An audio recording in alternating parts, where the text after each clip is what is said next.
Olá, estamos de volta. Agora química básica também, tá? Eu vou passar para vocês um conteúdo aqui, rapidinho de química, mas na verdade é só reforçando aquilo que vocês já viram. Vocês tiveram um vídeo falando sobre peso e massa e sobre matéria. O que nós vamos fazer agora? Nós vamos mais ou menos explicar a questão da matéria. Como? Nós sabemos que peso é a força de atração entre o corpo por conta da gravidade, aquilo foi explicado. E matéria é a quantidade de massa que a pessoa possui. Aliás, massa é a quantidade de matéria que a pessoa possui. O meu corpo, por exemplo, existem bilhões de células. Essas células é o que compõe o meu corpo. Nós temos esse pincel e ele é composto, é uma matéria, é composto de diversas partículas para formar isso. E a gente vai hoje só fazer uma introdução breve de que partículas são essas. Olha, lá no passado, muito passado mesmo, desde de Demócrito, desde Dalton, Thomson, Rutherford, Bohr, eles fizeram na linha do tempo o estudo para chegar até onde a gente vai trabalhar hoje. De início não se sabia do que era formado, não sabia se eu fosse dividindo essa matéria, dividindo, qual seria a menor partícula e qual o nome dessa menor partícula. Nós sabemos que Dalton foi o primeiro a tentar isso. Ele entendeu que você dividindo ia chegar numa pequenininha, como se fosse uma bola de sinuca, que ela não quebrava mais, era mínima. Aí depois veio o Thomson, que já descobriu que as coisas possuíam cargas positivas e negativas. Quando na ideia dele, de Thomson, era como se fosse um pudim seu, um sorvete, e dentro desse sorvete vinham as passas, que a massa do pudim ou do sorvete era positiva, negativa, e as passazinhas que ficavam dentro dele seria positiva. Foi uma sugestão dele, uma ideia que ele teve a esse respeito.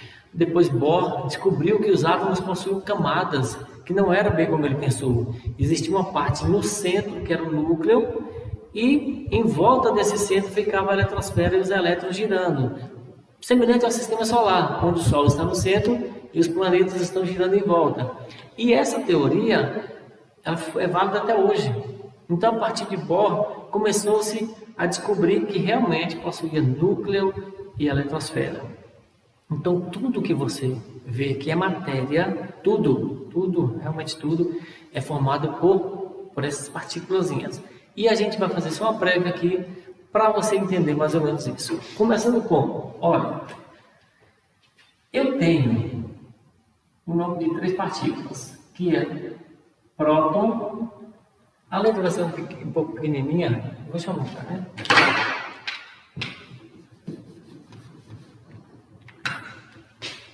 Eu vou colocar aqui essa partícula pintada aqui, ela é o próton, tá? Essa outra aqui sem pintar, ela é o nêutron. E essa outra sem pintar, mas com uma cruz, ela vai ser o meu elétron, tá bom? Pronto. Então, N minúsculo ali, vamos fazer virar mais para ficar estranho.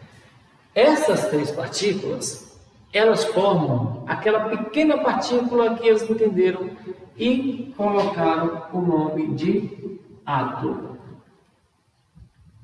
Então, o que eu tenho? Eu tenho que quem forma a matéria são os átomos. E que esses átomos são formados por 3 pequenas partículas, que são os prótons, os nêutrons e os elétrons. Tá? Então, elas 3 formam. Aí já vem no estalo na mente de você. Epa, que bagunça é essa? Como é que é formado por isso e existem átomos diferentes? O que muda de um átomo para outro? É simples de se entender. Se eu pegar hoje no núcleo, que eu vou colocar para vocês, que o núcleo é formado por essas 2 de cima, que é o próton e o nêutron. E se eu pegar a eletrosfera, tá? Que é formada por elétrons, eu vou compor esse átomo, só que em quantidades diferentes. Eu quero lembrar vocês que grave na mente que todo próton possui carga positiva. Todos os elétrons possuem carga... Opa, nêutron não possui carga. Desculpa aqui, peraí. Que todo elétron possui carga negativa. E o nêutron não possui carga. Então, é simples entender. Eu tenho um próton com carga positiva, eu tenho um nêutron sem carga nenhuma e eu tenho um elétron com carga negativa. Agora, vamos criar os nossos átomos? Eu vou pegar o núcleo, eu vou formar primeiro o meu núcleo. Então, o que eu formo no núcleo? O que eu tenho que colocar no núcleo? Eu tenho que colocar prótons e nêutrons. Então, vamos lá. Um próton e um nêutron. Formei um núcleo. Aqui na frente, eu vou colocar 2 prótons, 2 nêutrons. Formei outro átomo. São 2. Aqui na frente, eu coloco 3 prótons, 3 nêutrons. Eu formei um núcleo de 3 átomos diferentes. Com as mesmas partículas, mas são 3 átomos diferentes. E o que é que diferencia um do outro? Justamente a quantidade de partículas que formam o núcleo de cada um deles. Nós falamos que eles parecem um sistema solar. Então, o que eu tenho? Que em volta do meu núcleo, eu vou ter as camadas. Lembra que eu falei que existe o Sol, em torno do Sol fica girando? Aqui está nesse modelo acontecendo uma lousa, mas eles podem estar girando assim, assim, na diagonal, não interfere, tá bom?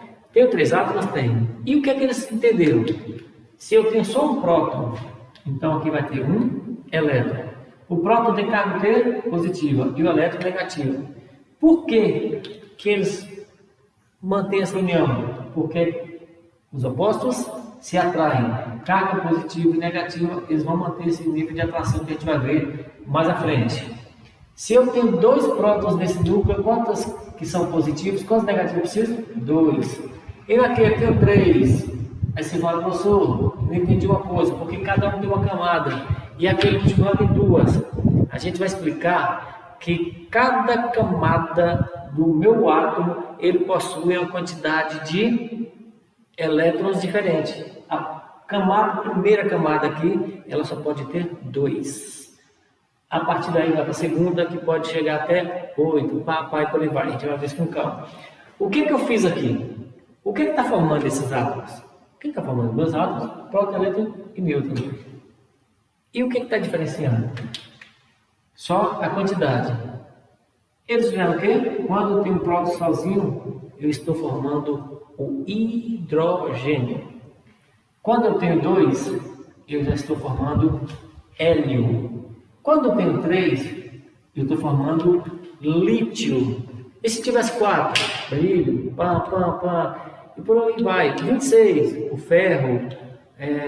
9, o flúor. E são inúmeros, que acho que a gente vai ver passo a passo quando trabalhar também a tabela periódica e no decorrer desse conteúdo.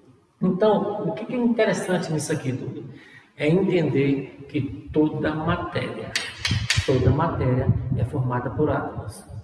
E que esses átomos são formados por próton, nêutron e elétron. E que esse próton fica no núcleo junto com o nêutron, um com carga positiva, outro sem carga, e o elétron fica girando em volta. E tem um detalhe: o próton e o nêutron, eles possuem cargas semelhantes, quase que idênticas, iguais. O elétron, ele é 1800 vezes menor do que o próton e menor do que o nêutron. Então ele é muito pequenininho, certo? Então fica aí essa dica para vocês. Se eu pegasse um próton e um nêutron do tamanho, se existisse, né, do tamanho de uma bolinha de tênis ou de uma mesa de sinuca, que colocasse aqui, o primeiro elétron ia estar girando possivelmente a mais de 500 metros daqui. Imagina o tamanhozinho que eles são para formar a matéria toda dessa. Então, gente, ele é muito pequeno e é praticamente insignificante. Então, quando eu quero saber qual a massa que um átomo possui, basta eu pegar próton e nêutron. Pode esquecer o elétron, que ele é tão pequenininho, tão insignificante que nem entra nessa conta, tá bom? Então, esse aqui é o básico. Agora, o que eu quero que você entenda? Quando eu falo nesses três aqui, ó, eu estou falando que esses aí são os meus elementos. Hidrogênio é um tipo de elemento, hélio é um outro, lítio é um outro, tá? A gente vai entender depois que os átomos compõem os elementos, mas que eles se unem. Na próxima aula a gente vai ver. E nessa união começa a desencadear outras situações, que eles formam moléculas, que no fundo é a substância, e a gente vai ver se a substância quando está pura, quando e por aí vai, tá? Mas de início eu queria que vocês entendessem isso aqui. Preciso de vocês uma coisa simples agora. Vocês estão terminando de assistir essa aula e vocês vão entrar no PV agora e vocês não vão me dar uma resposta de nada. Vocês simplesmente vão pegar e colocar assim: aula de Química do dia 15 assistida. Tá bom? É a segunda aula que vocês assistem, eu estou registrando lá, segunda aula. E depois nós teremos uma outra videoaula sobre esse conteúdo. E vamos ter uma aula via Meet na semana que vem, de Química também, para a gente alinhar isso aqui, tirando dúvida direto, certo? Via Meet, tá bom? Mas tá aqui a videoaula de hoje. Quero que vocês, se entenderam, bom. Se não entendeu, volta, reveja a aula, reassista, porque é interessante que vocês façam isso, tá? Mas por hoje é só. Um forte abraço para vocês e até a nossa próxima aula. E eu quero dizer para vocês também outra coisa a respeito do privado. Se você assistiu a aula, entendeu a aula, mas ficou alguma dúvida ou alguma coisa que você discorda, pode mandar no PV, professor, por que disso? Por que ele mudou? Por que é isso? Não tem problema, não. A gente vai tirar as dúvidas de vocês também por lá, tá? Mas eu vou aguardar a data de hoje e o assistido dessa aula para registrar lá. Cuidado para vocês não esquecerem, e aí fica como vocês não assistiram, fica como ausente. Beleza? Forte abraço para vocês e até a nossa próxima aula. Tchau, gente.